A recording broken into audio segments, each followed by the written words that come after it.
बस रे गंजेई चालाण। सरकारी ओएसआरटीसी बस रे चलीथिला गंजेई चालाण। राति अधिया चढ़ाऊ कले एसडीपीओ लरेन राउतराय। सहरर मेडिकल छकरे चढ़ाऊ कला पुलिस। बस तनखी परे 4टी कपड़ा बैग रे बाहरिला गंजेई। केते परिमाण गंजेई जणा पड़ी नाही। बस स्टाफ समेत संदिग्धों को अटक रखी तदंत करुछि पुलिस। बस ब्रह्मपुर झारसुगुड़ा जाउथबा सूचना अनुसार ब्रह्मपुर झारसुगुड़ा जाउथबा ओएसआरटीसी बस रे फुलबाणी बौद्ध देई बाहर को गंजेई चालाण होतबा नै एसडीपीओ कोनोसी सूत्ररु खबर पाई राति अधिया एक टीम गठन करी मेडिकल छकरे चढ़ाऊ करथिले। ओएसआरटीसी बस को अटकाई तनखी करथिबा बेले बस रु 4टी कपड़ा बैग रे गंजेई देखबा को मिलिथिला।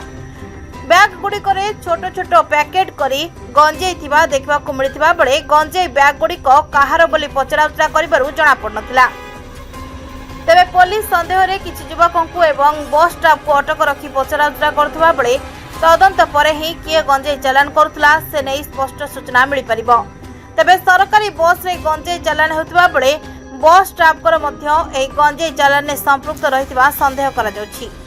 बौद्धरू अभिमन्यु नायक रिपोर्ट प्रतीक्षा न्यूज।